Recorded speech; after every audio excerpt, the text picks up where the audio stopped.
नमस्कार welcome to my channel cyber Suman. तो आज के आरो एक नतून टपिक नहीं चले एसेছি। तो उत्तर 24 परगना जেলায় তোমরা যারা পরীক্ষা দিয়েছিলে আইসিডিএস এর জন্য, তো তোমাদের রেজাল্টও প্রকাশিত হয়ে গেছে, তোমরা নিশ্চয়ই জানো। তো তোমাদের যাদের রেজাল্টের নাম রয়েছে তোমাদের এবারে ইন্টারভিউ দিতে হবে। তো ইন্টারভিউ কবে হবে, আপনাদের ইন্টারভিউর যে অ্যাডমিট কার্ডটা রয়েছে সেই অ্যাডমিট কার্ডটা কীভাবে ডাউনলোড করবেন সেই বিষয় নিয়ে এই আজকের ভিডিও। তো ভিডিওটা ফার্স্ট থেকে লাস্ট অবধি দেখুন, তাহলে বুঝতে পারবেন। তো আমার চ্যানেলে যদি আপনারা নতুন হয়ে থাকেন তাহলে অবশ্যই আমার চ্যানেলটাকে সাবস্ক্রাইব করুন আর নোটিফিকেশান বাটনটাকে অল করে রাখুন, তাহলে নেক্সট ভিডিও আপলোডের প্রথমেই আপনাদের কাছে নোটিফিকেশান চলে যাবে। এই যে অফিসিয়াল ওয়েবসাইটটা রয়েছে আইসিডিএসে উত্তর 24 পরগনা জেলায়, যেখান থেকে আপনারা ফর্মটি অ্যাপ্লিকেশান করেছিলেন সেই ওয়েবসাইটটাতে আপনাদেরকে ভিজিট করতে হবে। তো আমি এই ওয়েবসাইটটার লিঙ্ক ডিসক্রিপশানে দিয়ে দেবো, অথবা আপনারা চাইলে টাইপ করেও এখানে চলে যেতে পারেন। দেখুন এখানে অ্যাপ্লিকেশান ডেট লেখা রয়েছে 2-3-2024 থেকে 2-4-2024 তারিখ অবধি অ্যাপ্লিকেশান শুরু হয়েছিল। তো এখানে দেখুন print admit card from viva. তো এখানে আপনাদের যে ইন্টারভিউটি বা ভাইভাতে যেটা হবে সেটি আপনাদের অ্যাডমিট কার্ড ডাউনলোড করতে হবে।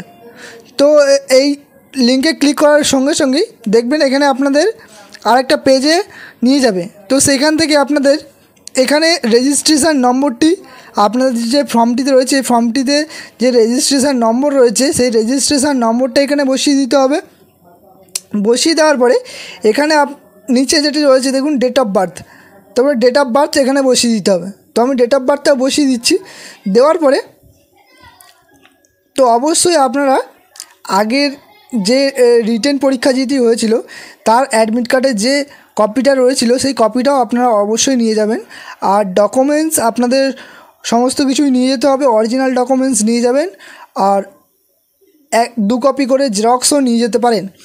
তো তারপরে দেখুন দেওয়ার পরে এখানে সাবমিট করে দিলেই আপনাদের যে ভাইবার যে অ্যাডমিট কার্ডটি রয়েছে সেই অ্যাডমিট কার্ডটি খুব সহজেই ডাউনলোড হয়ে যাবে। এখানে দেখতে পাবেন ইনস্ট্রাকশানে অনেক কিছু জিনিস আপনাদের নিয়ে যেতে বলেছে। তো সেইগুলো অবশ্যই আপনারা ক্যারি করার চেষ্টা করবেন, না হলে বলো পরীক্ষায় না বসতেও দিতে পারে। তো আপনাদের যে এই ভাইবা অ্যাডমিট কার্ডটি রয়েছে এই ভাইবা অ্যাডমিট কার্ডটি নিয়ে যেতে হবে, আপনাদের সমস্ত অরিজিনাল ডকুমেন্টসগুলো নিয়ে যেতে হবে এবং রেসিডেন্সিয়াল প্রুফটাও নিয়ে যেতে হবে।